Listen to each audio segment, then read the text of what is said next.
은행이면 안전하다고 믿으셨나요? 지금 통장에 찍힌 숫자 내일도 그대로일 거라고 확신하십니까? 안녕하세요. 정재윤입니다. 저는 H은행에서 출발해 S은행 지점장을 마지막으로 은퇴했습니다. 35년 동안 은행 창구 너머로 수많은 인생을 지켜봤고 지금은 노년층 금융 상담사로 활동하고 있습니다. 왜 이런 일을 하게 됐냐고요? 퇴직을 앞두고 만났던 한 분의 이야기를 아직도 잊지 못하겠거든요. 김용태 교수님은 30년 넘게 공무원으로 일한 뒤 퇴직금 2억 원을 받으신 분이었습니다. 어느 날 조용히 상담실로 들어오셔서 말없이 통장을 꺼내 책상 위에 올려두셨죠. 지점장님, 이 돈이 7천만 원밖에 안 남았습니다. 잔액을 가리키며 한동안 고개를 들지 않으셨습니다. 안전하다고 소개받은 금융상품이었지만 1억 3천만 원이 손실된 상태였죠. 아내에게 뭐라고 말해야 할지 모르겠습니다. 그 말이 아직도 귀에 남아 있습니다. 상담이 끝난 뒤에도 저는 자리를 쉽게 뜨지 못했습니다. 돌아서는 교수님의 발걸음이 유난히 무겁게 느껴졌거든요. 3개월 후 부고 소식을 들었습니다. 심장마비였다고 하더군요. 끝내 아내분께는 진실을 말하지 못한 채 세상을 떠나셨습니다.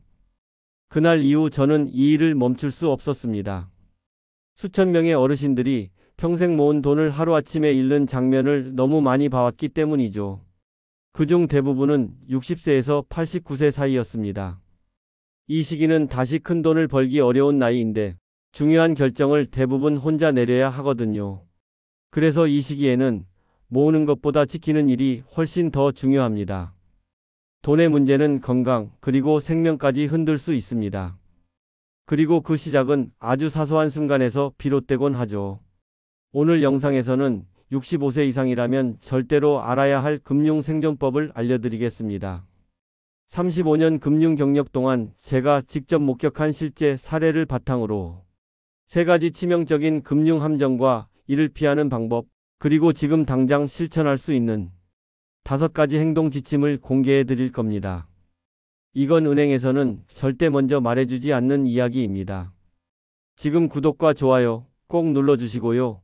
끝까지 함께 시청해주세요. 이 영상 하나가 여러분의 노후를 지키는데 큰 도움이 될 수 있습니다. 혹시 주변에 이런 정보가 필요한 분이 계신다면 많이 공유해 주시면 감사하겠습니다. 그럼 지금부터 실제로 가장 많은 어르신들이 빠지는 첫 번째 금융 함정부터 함께 살펴보겠습니다. 정기호 어르신은 올해 74입니다. 정년퇴직 후 15년 동안 시외버스를 몰며 모은 돈이 6,500만 원이었습니다. 어느 날 오후 휴대폰에 문자가 도착했습니다.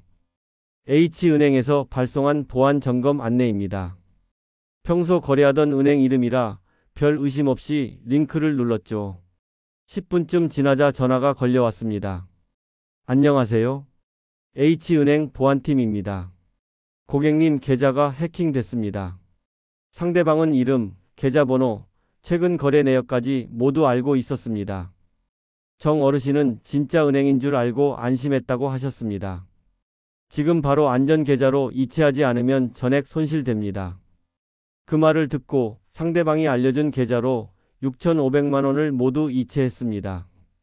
단 10분 만에 평생 모은 돈이 사라진 겁니다.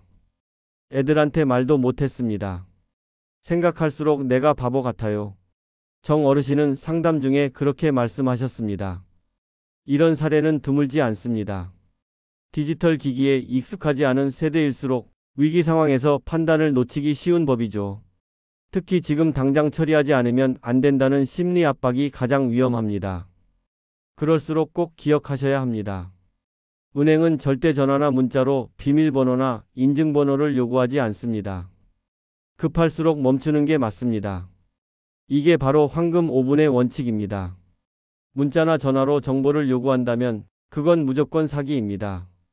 바로 끊으셔야 합니다. 예방법도 있습니다. 이체한도 설정을 활용해 하루 이체 금액을 50만 원으로 제한해 두세요. 긴급 상황이 생기면 직접 은행에 방문하시는 것이 가장 안전합니다. 이런 일은 누구에게나 일어날 수 있습니다. 그리고 지금부터 소개할 사례는 표면상 안전해 보이지만 훨씬 더 교묘하게 설계된 금융상품의 이야기입니다. 두 번째 함정, 노년층 맞춤형 금융 상품의 허점입니다. 69세 이명자 선생님은 35년 동안 초등학교에서 아이들을 가르치다 은퇴하신 분입니다. 퇴직금 1억 원을 어떻게 관리할지 고민하던 중 은행에서 연락이 왔습니다. 선생님께 딱 맞는 시니어 전용 연금보험이 출시됐습니다. 원금은 거의 보장되고 수익률도 좋습니다. 담당 직원은 친절하게 두꺼운 설명서를 펼쳐놓고 열심히 설명했습니다. 지금 가입하시면 특별 혜택도 받으실 수 있어요. 이번 달까지만 가능하니 서두르셔야 합니다. 이 선생님은 안전하다는 말을 믿고 1억 원 전액을 그 상품에 넣었습니다. 하지만 1년이 지나 급하게 돈이 필요해 해지하려 하니 위약금이 무려 3천만 원이나 된다는 사실을 알게 되었습니다. 처음엔 이런 얘기 전혀 못 들었는데요. 그때 담당자는 차분하게 말했습니다. 계약서에 모두 나와 있습니다. 선생님도 사인하셨잖아요. 이 선생님은 지금도 그 상품에 묶여 있습니다. 해지하기에는 손실이 너무 크기 때문입니다. 노년층 전용 금융상품에서 거의 보장, 안전하다는 말을 들으셨다면 반드시 조심해야 합니다. 거의라는 말은 사실상 거의 안전하지 않다는 뜻이나 다름없기 때문입니다. 설명서는 두껍고 금융 용어는 매우 어렵습니다. 은행원들은 원금 거의 보장, 손실 거의 없음이라는 말로 상품을 권유하죠. 그리고 특별 혜택 한정 기간 같은 문구로 서둘러 가입을 유도합니다. 이처럼 조급한 판매 방식에 흔들리지 말아야 합니다. 상품 가입 전에 꼭 확인해야 할 것은 세 가지입니다. 첫째, 원금이 100% 보장되는지 여부. 둘째, 중도 해지 시 발생하는 손실 규모. 셋째, 총 수수료가 얼마나 되는지 꼼꼼히 살펴보는 것입니다. 계약서도 끝까지 읽어야 하고 이해가 안 되는 부분은 반드시 질문해야 합니다. 또한 가족이나 전문가와 함께 계약 내용을 검토하는 것도 좋은 방법입니다. 정말 안전한 금융상품은 절대 조급하게 판매하지 않습니다. 그런 상품은 자신만으로도 충분히 매력적이기 때문입니다. 이제 세 번째 함정, 가족과 자산의 위험한 관계에 대해 말씀드리겠습니다. 78세 이예숙 할머니는 40년 넘게 동네에서 미용실을 운영하며 차곡차곡 3억 원의 재산을 모아두셨습니다. 어느 날 아들이 찾아와 이렇게 말했습니다. 어머니, 재산을 제 명의로 옮기시는 게 어떠실까요? 세금도 절약되고 상속도 훨씬 편리해집니다. 주변 지인들도 비슷한 조언을 해주셨고 믿음이 깊었던 할머니는 결국 재산을 모두 이전하셨죠. 하지만 3년이 지나면서 아들의 사업이 실패하면서 5억 원이 넘는 빚을 지게 되었습니다. 그 후 낯선 사람들이 할머니의 집을 찾아왔습니다. 죄송하지만 이 집은 이제 저희 소유입니다. 채무자인 아들 명의로 되어 있으니까요. 이예숙 할머니는 크게 당황하셨습니다. 이 집은 제가 평생 모아서 산 건데요. 그러자 돌아온 답변은 냉정했습니다. 법적으로는 이미 아들 명의 재산입니다. 어쩔 수 없습니다. 평생 모은 재산이 하루아침에 남의 것이 되어버렸고 그 일로 인해 아들과의 관계도 돌이킬 수 없이 틀어졌습니다. 엄마, 정말 미안해요. 이런 일이 벌어질 줄 몰랐어요. 아들의 말은 위로가 되지 못했습니다. 이예숙 할머니는 지금 월세방에서 어렵게 생활하고 계시죠. 가족이라 해도 돈 문제는 반드시 명확하게 해야 합니다. 가족이니까라는 믿음은 때로는 위험할 수도 있습니다. 재산을 이전하는 순간부터 법적으로는 내 것이 아니게 됩니다. 아무리 가까운 가족이라 하더라도 예외가 될 수 없습니다. 상속이나 세금 절약을 위해 재산을 넘길 계획이라면 반드시 법률 상담을 받으셔야 합니다. 신탁제도 같은 안전장치를 활용하는 것도 권장합니다. 신탁은 재산의 소유권을 유지하면서 관리만 맡기는 방법이기에 재산을 더욱 안전하게 지킬 수 있죠. 돈 문제는 감정과 분리해 객관적으로 판단해야 합니다. 믿음만으로는 재산을 지킬 수 없습니다. 가족 간에도 반드시 계약서를 작성하세요. 계약서는 서로를 지키는 안전장치입니다. 이제 마지막으로 65세 이상이라면 반드시 알아야 할 실천법 5가지를 알려드리겠습니다. 이제 65세 이상 모든 분들이 반드시 알아야 할 금융생존법을 알려드리겠습니다. 35년간 현장에서 보고 느낀 것을 바탕으로 지금 당장 실천할 수 있는 5가지 행동 지침을 정리했어요. 첫 번째, 금융 비상 연락망을 만드세요. 평소 거래하는 은행 지점번호, 신뢰할 수 있는 가족이나 지인 연락처를 휴대폰에 저장해 두세요. 사기 전화가 왔을 때 즉시 확인할 수 있고 위급한 상황에서 도움을 요청할 수 있거든요. 혼자 판단하지 않아도 되니까 실수를 줄일 수 있습니다. 두 번째, 한 은행에 5천만 원 이상 예치하지 마세요. 예금자 보호 한도가 5천만 원이에요. 그 이상은 은행이 망하면 보호받기 어렵습니다. 여러 은행에 나눠 예치하면 위험을 분산시킬 수 있어요. 계좌 관리는 조금 번거롭지만 안전이 더 중요하죠. 세 번째, 자동 이체 알림을 반드시 설정하세요. 모든 계좌에서 입출금이 있을 때마다 문자 알림을 받도록 설정해 두세요. 사기나 오류를 즉시 발견할 수 있습니다. 은행에서 무료로 해주거든요. 특히 보이스피싱 같은 사기를 당했을 때 바로 알 수 있어 피해를 최소화할 수 있어요. 네 번째, 금융상품 계약서를 한 곳에 정리하세요. 가입한 상품의 계약서, 영수증, 담당자 연락처를 파일에 정리해 두세요. 나중에 문제가 생겼을 때 증거가 되고 만기일을 놓치는 일도 없어집니다. 가족들도 쉽게 파악할 수 있어서 만약의 상황에 도움이 되죠. 다섯 번째, 6개월마다 자산 점검을 하세요. 건강검진 받듯이 자산도 정기 점검이 필요해요. 통장 잔액, 가입 상품 현황, 만기일을 확인하고 기록해 두세요. 깜빡하고 놓치는 손실을 막을 수 있고 변화하는 상황에 맞춰 조정할 수도 있습니다. 이 5가지는 복잡하지 않아요. 하지만 지키면 엄청난 차이가 납니다. 지금 당장 실천해야 하는 이유는 간단해요. 내일 무슨 일이 생길지 아무도 모르거든요. 이 행동들이 여러분의 노후를 지키는 든든한 방패가 될 것입니다. 오늘은 실제로 사기를 막아낸 성공 사례를 소개하겠습니다. 73세 박순자 씨는 혼자 살고 있습니다. 평생 전략해 모은 돈이 4천만 원 정도였어요. 남편 없이 자식들 키우며 조금씩 모은 소중한 돈이었죠. 어느 날 오후 집 전화가 울렸습니다. 안녕하세요. 국민은행 보안팀입니다. 고객님 계좌에 이상 거래가 발견됐어요. 상대방은 박 씨의 이름과 계좌번호를 정확히 알고 있었습니다. 최근 거래 내역까지 말해주고 마치 진짜 은행 직원 같았다고 하셨습니다. 해커가 고객님 계좌를 노리고 있습니다. 지금 즉시 계좌 비밀번호를 확인해야 합니다. 안 그러면 전액 도난당해요. 목소리도 차분하고 전문적이었어요.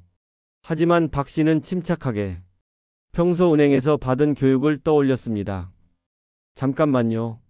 제가 직접 은행에 확인해 보겠습니다. 안 됩니다. 지금 당장 해야 해요. 늦으면 돈이 모두 사라집니다. 상대방이 다급해하자 오히려 의심스러웠다고 합니다. 평소 거래하던 은행 직원들은 이렇게 재촉하지도 않고 항상 충분히 설명해주고 기다려줬는데 평소와 너무 달랐다고 합니다. 그럼 제가 은행에 가서 처리하겠습니다. 고객님, 시간이 없어요. 지금 이 순간에도 돈이 빠져나가고 있습니다. 정말 위험해요. 박 씨는 더 이상 듣지 않았어요. 전화를 끊고 바로 은행에 갔습니다. 당연히 아무 문제 없었어요. 은행 직원은 말했습니다. 어르신 정말 잘하셨어요. 요즘 이런 사기가 정말 많거든요. 똑똑하게 대처하셨네요. 만약 비밀번호를 알려줬다면 평생 모은 돈을 모두 잃었을 겁니다. 생각만 해도 아찔하죠. 박 씨가 피해를 막을 수 있었던 이유는 간단해요. 기본 원칙을 지켰거든요. 첫째, 전화로 절대 비밀번호나 인증번호를 알려주지 않았습니다. 둘째, 상대방이 재촉할수록 의심했어요. 셋째, 직접 확인하는 시간을 가졌죠. 넷째, 혼자 판단하지 않고 은행에 가서 물어봤습니다. 다섯째, 이상하다 싶으면 바로 전화를 끊었어요. 여섯째, 상대방의 말에 흔들리지 않았습니다. 일곱째, 평소 배운 내용을 실제로 적용했어요. 사기범들은 주로 이런 수법을 씁니다. 급하게 서두르게 만들고 개인정보를 미리 알아와서 신뢰하게 만들죠. 그리고 전화를 끊지 못하게 계속 압박해요. 무서운 상황을 연출해서 판단력을 흐리게 만듭니다. 마치 정말 위험한 상황인 것처럼 연기하거든요. 하지만 기억하세요. 진짜 은행은 전화로 비밀번호를 묻지 않습니다. 급하다고 재촉하지도 않아요. 고객이 직접 방문하겠다고 하면 기꺼이 기다려줍니다. 이게 진짜 은행의 방식이에요. 의심스러우면 일단 전화를 끊으세요. 그리고 직접 은행에 가거나 가족에게 연락하세요. 112에 신고해도 됩니다. 혼자 판단하려 하지 마세요. 주변에 도움을 요청하는 게 가장 확실한 방법이거든요. 박 씨처럼 침착하게 대응하면 사기를 충분히 막을 수 있어요. 여러분도 할 수 있습니다. 이런 일은 언제든 생길 수 있습니다. 지금 바로 실천하지 않으면 피해가 커질 수 있습니다. 사기 피해를 당해도 다시 일어설 수 있습니다. 75세 김영애 씨는 보이스피싱으로 5천만 원을 잃었어요. 평생 모은 돈의 절반이었습니다. 죽고 싶었어요. 자식들한테 어떻게 말하나 싶어서. 김 씨는 며칠 동안 밥도 못 먹고 잠도 못 잤습니다. 집 밖으로 나가기도 무서웠어요. 누군가 자신을 손가락질할 것만 같았거든요. 하지만 딸의 권유로 금융감독원 상담센터에 신고했어요. 상담사는 친절하게 도와줬죠. 어머니, 이런 일은 누구에게나 일어날 수 있어요. 포기하지 마세요. 그 말을 듣고 조금씩 마음이 열렸습니다. 경찰 신고도 하고 법률 상담도 받았습니다. 다행히 일부 금액을 되찾을 수 있었어요. 생각보다 많은 기관에서 도움을 주더군요. 무엇보다 혼자가 아니라는 걸 깨달았습니다. 상담받고 나니 마음이 편해졌어요. 내가 바보가 아니구나 싶었죠.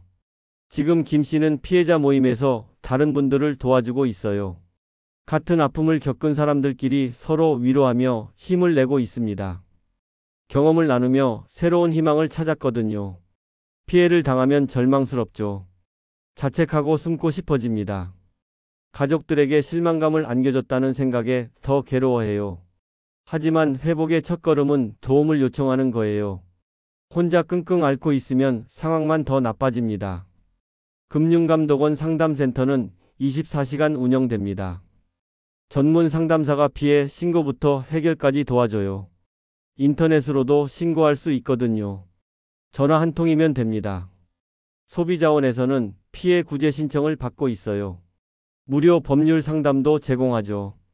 변호사 비용이 부담되는 분들에게 큰 도움이 됩니다. 각 지역 노인종합복지관에서도 금융피해 상담을 해줍니다. 심리상담 프로그램도 있어요. 마음의 상처를 치료하는 것도 중요하거든요. 경찰청 사이버수사대에서도 적극적으로 수사하고 있습니다. 포기하지 말고 신고하세요. 여러분이 신고해야 다른 피해자도 줄일 수 있어요. 민간 단체들도 많은 도움을 주고 있습니다. 금융피해자 지원 단체에서는 정서적 지원부터 실질적 도움까지 제공해요. 피해를 당했다면 반드시 해야 할 일이 3가지 있어요. 첫째, 즉시 신고하고 상담받으세요. 늦을수록 회복이 어려워집니다. 시간이 지나면 증거도 사라지고요. 둘째, 가족과 전문가에게 도움을 요청하세요. 혼자 해결하려 하지 마세요. 창피한 일이 아니에요. 셋째, 남은 재산과 금융 내역을 정리하세요. 추가 피해를 막기 위해서죠. 다른 계좌도 안전한지 확인해 보세요. 부끄러워할 일이 아닙니다. 사기꾼이 나쁜 거지 피해자는 잘못이 없어요. 여러분은 피해자일 뿐이에요. 도움의 손길은 생각보다 많습니다. 포기하지 마시고 용기를 내세요. 한번 당했다고 인생이 끝나는 건 아니에요. 다시 일어설 수 있습니다. 지금까지 65세 이상 모든 분들을 위한 금융 생존법을 알려드렸습니다. 3가지 위험한 함정을 기억하세요. 디지털 뱅킹 사기, 가짜 안전상품, 가족과의 재산 문제입니다. 이 함정들은 언제든 여러분 앞에 나타날 수 있어요. 첫 번째 함정인 디지털 뱅킹 사기는 문자나 전화로 접근합니다. 은행은 절대 전화로 비밀번호를 묻지 않는다는 사실을 잊지 마세요. 급할수록 멈춰야 해요. 두 번째 함정인 가짜 안전상품은 거의 보장이라는 애매한 말로 속입니다. 거의라는 말은 거의 안전하지 않다는 뜻이에요. 진짜 안전한 상품은 조급하게 팔지 않거든요. 세 번째 함정인 가족과의 재산 문제는 가장 아픕니다. 가족이라도 돈 문제는 명확히 해야 해요. 재산을 이전하는 순간 법적으로 내 것이 아니에요. 5가지 실천법도 다시 한번 확인해 보세요. 금융 비상 연락망 만들기, 한 은행에 5천만 원 이상 예치 금지, 자동 이체 알림 설정, 계약서 정리, 6개월마다 자산 점검이었습니다. 이 실천법들은 복잡하지 않아요. 하지만 지키면 큰 차이가 납니다. 작은 습관이 큰 안전을 만들어 주거든요. 35년간 은행에서 일하며 배운 가장 중요한 교훈을 말씀드릴게요. 돈을 지키는 첫 번째 원칙은 신중함입니다. 급한 결정은 대부분 잘못된 결정이에요. 하룻밤만 생각해봐도 실수를 크게 줄일 수 있거든요. 두 번째는 혼자 판단하지 않는 겁니다. 가족이나 믿을 만한 사람과 상의하세요. 부끄러운 일이 아니에요. 오히려 현명한 선택이죠. 세 번째는 꾸준한 점검입니다. 건강검진 받듯이 자산도 정기적으로 살펴보세요. 작은 문제를 일찍 발견하면 큰 손실을 막을 수 있어요. 네 번째는 서두르지 않는 것입니다. 좋은 상품은 시간에 쫓기지 않습니다. 급하게 서두르라고 하면 의심해야 해요. 다섯 번째는 모르는 것을 인정하는 용기입니다. 모르겠다는 말을 부끄러워하지 마세요. 그 용기가 여러분을 지켜줄 거예요. 무엇보다 기억해 주세요. 돈은 수단일 뿐입니다. 여러분의 행복하고 안전한 노후가 진짜 목표예요. 김용태 교수님 같은 안타까운 일이 더 이상 반복되지 않기를 바랍니다. 이 영상을 보신 여러분만이라도 안전하게 지킬 수 있다면 제겐 큰 보람이거든요. 지금 바로 실천하세요. 내일로 미루지 마세요. 여러분의 금융 안전망을 다시 한번 점검해 보세요. 주변에 이런 정보가 필요한 분들이 계시다면 꼭 공유해 주세요. 작은 관심이 누군가의 인생을 바꿀 수 있습니다. 여러분의 안전한 노후와 행복한 삶을 진심으로 응원합니다.